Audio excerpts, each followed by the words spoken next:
Hey guys, tonight we're finding out exactly why you couldn't handle medieval women. So before you get comfortable, take a moment, like the video, and subscribe. But only if you genuinely enjoy what I do here. And let me know in the comments where you're tuning in from and what time it is for you. It's always fascinating to see who's joining us from around the world. Now, dim the lights, maybe turn on a fan for that soft background hum, and let's ease into tonight's journey together. If your image of a medieval woman comes from fairy tales, romantic paintings, or films where she spends her afternoons gazing from a castle window while waiting for a handsome knight to return home, history has some disappointing news. That version certainly existed in songs and poetry, but everyday life was considerably less glamorous and contained far more mud. The average medieval woman wasn't waiting for adventure. She was too busy making sure everyone made it to the next sunrise. Life in the Middle Ages rewarded one quality above all others: usefulness. Charm was pleasant. Good looks were appreciated. But neither could milk a cow, repair a torn cloak, preserve enough food for winter, or stop the roof from leaking during 3 days of relentless rain. Medieval women learned these lessons early because they had little choice. Survival depended on competence, not convenience. From dawn until long after sunset, their work rarely stopped. Water had to be hauled from wells or streams. Fires had to be kept alive because relighting one could take considerable effort. Bread wasn't bought, it was baked. Clothes weren't replaced. They were repaired repeatedly until the fabric surrendered completely. Livestock needed feeding. Gardens demanded attention. Cheese had to be made. AE had to be brewed, because drinking questionable water every day was an excellent way to become a historical footnote. By the time you were congratulating yourself for successfully putting on both boots, she had probably completed enough work to qualify for an entire modern productivity podcast. And it wasn't simply physical labor. A medieval woman often carried an astonishing amount of knowledge entirely in her memory. She knew when to sow grain, when to harvest herbs, how much flour remained in storage, which neighbor owned the wandering goat currently eating the vegetables, which child was developing a fever, and whether the smoked meat hanging above the hearth would last another month or only another week. There was no notebook, no calendar notification, no helpful message reminding her that winter was approaching. Winter had an unfortunate habit of reminding people itself. Even among the nobility, life was hardly one endless banquet. Noble women frequently supervised enormous estates while their husbands disappeared to fight wars, attend court, or pursue glory in distant lands. Someone still had to collect rents, oversee servants, settle disputes between tenants, inspect harvests, and make sure enough food reached everyone living on the estate. The castle didn't magically organize itself. Despite what fantasy stories occasionally suggest, castles were less like luxury hotels and more like oversized businesses that happened to have defensive walls. If something went wrong, hundreds of people could feel the consequences. This is where many modern assumptions begin to fall apart. Medieval women were not passive passengers in history. They were managers, planners, healers, negotiators, farmers, merchants, mothers, and problem solvers. Their responsibilities were rarely optional because there simply wasn't anyone else available to do them. The Middle Ages had a wonderfully efficient management philosophy. If you were capable of doing the job, congratulations. It was now your permanent job. Annual performance reviews were replaced with something much simpler. Whether everyone survived the winter, by the end of this journey, you'll probably discover something unexpected. The difficult part about living with a medieval woman wouldn't have been her expectations. It would have been realizing she could meet every one of them herself, and she'd quietly notice that you couldn't. If you believe waking up before 7 in the morning is an impressive achievement, a medieval woman would probably have considered you halfway through your lunch break. The day often began long before sunrise. Without electric lights, people naturally followed the rhythm of daylight. But work couldn't always wait for the sun to appear. Fires needed attention before they died completely during the night. Animals expected feeding regardless of the weather. Bread dough had to be prepared hours before anyone planned to eat it. Water had to be fetched before the household became busy. There was no snooze button. The rooster was the snooze button, and he was famously terrible at customer service. For peasant women, the morning could begin with carrying heavy wooden buckets from a village well or nearby stream. Depending on where they lived, that might mean several trips every single day.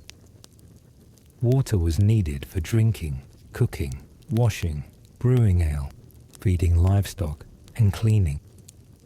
Every drop reached the house because someone physically carried it there. Modern fitness influencers would probably market it as functional strength training. The medieval woman simply called it Tuesday. Once the water arrived, breakfast still wasn't ready. Grain had to be ground into flour if supplies were running low. Porridge needed cooking. Bread required baking or reheating. Cheese, onions, beans, or leftovers from the previous evening might complete the meal. Every ingredient represented hours of labor long before it reached the table. Even eating was the result of planning that stretched across entire seasons. Then came the endless maintenance that kept a household alive. Clothing needed patching because buying new garments was expensive. Wool required spinning before it could become thread. Linen had to be washed by hand using water. Soap made from animal fat and ash, and an extraordinary amount of patience. Meanwhile, children were everywhere. Some were helping. Some believed they were helping. History rarely tells us which group was larger.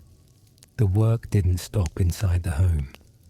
During planting and harvest seasons, women spent countless hours in the fields alongside men, sowing crops, gathering vegetables, collecting fruit, tending gardens, and caring for livestock. Chickens wandered underfoot. Geese loudly announced absolutely everything. Pigs displayed remarkable confidence despite contributing almost nothing until much later in life. Every season brought different responsibilities. Spring demanded planting. Summer meant endless labor in growing fields. Autumn revolved around harvesting and preserving food before winter arrived. Winter itself became a careful balancing act of rationing supplies while continuing countless indoor tasks. There were no quiet months, only different kinds of busy. Looking back, it's tempting to imagine medieval women as simply hard work. That almost understates the reality.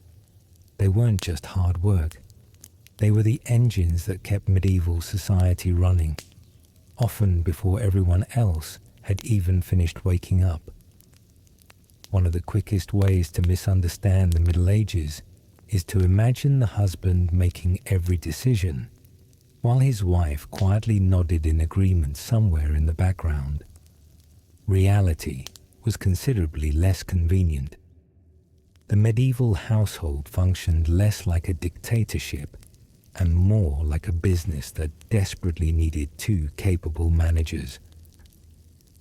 If one stopped working, the entire operation could collapse with surprising speed. Unlike today, there was no insurance company, repair service, supermarket, or emergency delivery waiting to rescue a family from poor planning. Every household was essentially its own small enterprise, and medieval women were often its chief operating officers. A typical home had inventories to manage, food supplies to monitor, livestock to care for, tools to maintain, clothing to produce and repair, servants or laborers to supervise if the family could afford them, and children to raise into productive adults before they discovered creative new ways to accidentally injure themselves. Children, it turns out, have always been remarkably inventive. A capable wife knew exactly how much grain remained in storage without opening every sack. She understood how many eggs the hens usually produced each week, which cow gave the richest milk, how much firewood would survive a harsh winter, and whether it was time to slaughter a pig before feeding it became more expensive than keeping it alive. That wasn't trivia, it was economics. Modern households worry about monthly budgets. Medieval households worried about whether February would arrive before the cheese ran out. Money itself was only part of the equation. Much of medieval wealth existed in the form of land, animals, stored food, tools, cloth, and labor. Managing those resources required constant attention because nearly everything depended on the weather. A few weeks of heavy rain could ruin crops. A disease among livestock could erase years of careful planning. One failed harvest might affect an entire village. There wasn't much room for careless decisions, which is why practical intelligence earned enormous respect. In towns and cities, wives often worked directly alongside their husbands. Bakers' wives baked. Blacksmiths' wives kept accounts, negotiated with customers, purchased materials, and sometimes helped with production. Brewers' wives produced ale that neighbors bought regularly. Market stalls were frequently run by entire families, with women handling sales as confidently as anyone else. If her husband left for several weeks or months, the business usually didn't close. She simply continued running it. Among the nobility, the responsibilities became even larger. A lady of a great estate might oversee dozens of servants, hundreds of acres of farmland, rents from tenants, food stores, legal disputes, repairs to buildings, and correspondence with neighboring lords. When her husband traveled to court or joined a military campaign, someone still had to ensure the estate remained profitable. That someone was usually her. So when people picture medieval women as standing quietly behind powerful men, history offers a gentle correction. Quite often, they were standing beside them. And every so often, they were standing in front reminding everyone that somebody actually needed to keep the place running. Long before smartphones remembered birthdays, maps remembered directions, and search engines remembered absolutely everything else. Medieval women relied on a remarkable piece of technology, their memory. And it had to be good. There was no notebook hanging on the kitchen wall listing supplies for the week. No calendar reminding anyone that winter was only a few months away. No helpful recipe website explaining how to preserve meat or make cheese. Most ordinary women couldn't simply reach for a written manual. And even those who could read often lived in households where books were expensive enough to be treated almost like family treasures. Knowledge lived inside people's heads, especially hers. A medieval woman needed to remember which field had produced the best harvest the previous year, when certain herbs should be gathered, how long smoked meat would remain edible, which hens laid the most eggs, which neighbors could be trusted to return borrowed tools, and which ones mysteriously developed permanent ownership whenever they borrowed a shovel. Some traditions truly stand the test of time. She also remembered family histories, marriages, debts, promises, feast days, local customs, recipes, remedies, and enough practical information to keep an entire household alive through changing seasons. For many families, she became the household archive. If someone asked how much grain remained after last winter, she knew. If someone wondered whether enough wool had been spun to make new clothing before autumn, she knew. If someone questioned whether the family had already paid rent to the local lord, she definitely knew. Convenient memory loss was surprisingly difficult around people like that. Memory also meant experience. Every year added another collection of lessons about weather, crops, illnesses, childbirth, livestock, and human nature. Older women became respected not simply because they were older, but because decades of observation had transformed into practical wisdom. Young people often learn by watching them. Occasionally, they also learn by ignoring them first. History suggests the second method was generally more painful. Many remedies, cooking techniques, and household skills were never written down at all. Mothers taught daughters. Grandmothers taught grandchildren. Neighbors exchanged advice during long hours of spinning wool or working together at harvest time. Entire generations passed knowledge forward through conversation and repetition. It wasn't a formal education, yet it was astonishingly effective. Today, we become mildly uncomfortable if the internet disappears for 20 minutes. A medieval woman could lose an entire written library and still remember enough information to keep a family fed, clothed, and healthy, because the most valuable reference book was already stored in her mind. So if you arrived hoping to impress everyone by recalling a few interesting facts, you might discover an unfortunate truth. She wasn't competing in a trivia contest. She was carrying an encyclopedia, and unlike yours, hers had already been tested by real life. If you've ever imagined medieval women quietly agreeing with everything their husband said, history would like to file a formal complaint. The Middle Ages were full of disagreements. Families argued over land, inheritance, livestock, marriage arrangements, borrowed tools, unpaid debts, wandering pigs, broken fences, and whose sheep had once again demonstrated an impressive talent for ignoring property boundaries. Since most people lived in tightly connected communities where everyone knew everyone else, simply storming away forever wasn't really an option. You would almost certainly see the same people tomorrow, and the day after that, probably at church. Arguments, therefore, had to accomplish something. A capable medieval woman quickly learned that shouting rarely solved practical problems. Persuasion, memory, patience, and occasionally a perfectly timed look of disappointment could prove far more effective.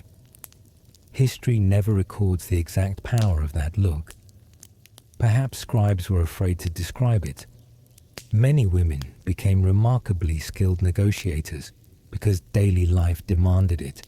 They bargained with merchants over prices, discussed rents with landlords, arranged marriages with neighboring families, managed servants, settled disputes among children, and occasionally reminded husbands that buying another horse before repairing the barn might not represent the strongest financial strategy.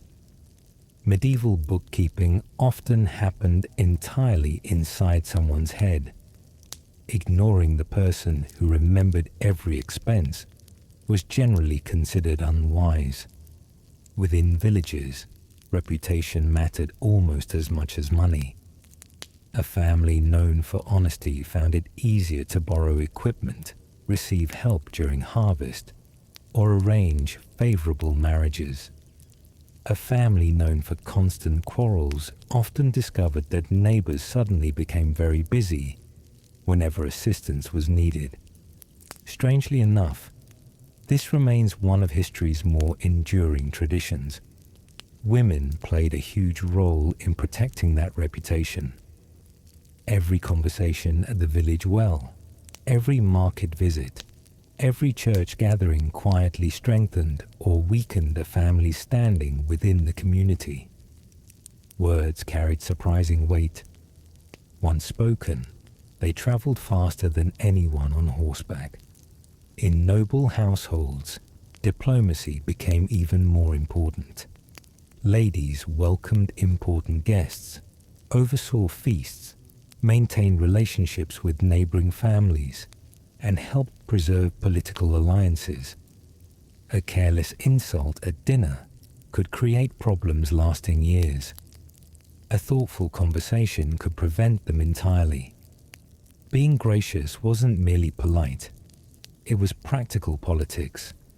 This is one reason medieval literature so often praises wisdom alongside beauty. Intelligence wasn't simply attractive, it was useful.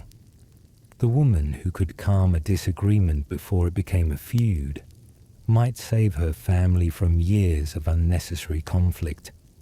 Meanwhile, if you entered an argument armed with confidence but very few facts, you probably wouldn't enjoy the outcome. She remembered exactly who promised what, who failed to keep that promise, what happened the last 3 times someone suggested your brilliant idea, and why repeating it would almost certainly end the same way.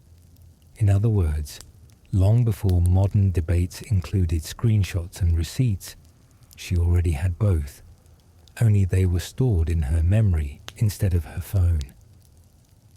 Modern dating often begins with carefully chosen photos, witty messages, and hoping nobody notices you accidentally liked a picture from 4 years ago. Medieval courtship was rather less forgiving. There was no opportunity to create an impressive first impression online because there was no online. There wasn't much room for pretending to be someone else either. Your neighbors had probably known you since childhood. Your family reputation followed you everywhere. And if you claimed to be hard work, there were at least 20 people nearby who could immediately confirm whether that was true or laugh. Mostly laugh. Finding a husband or wife wasn't simply about romance.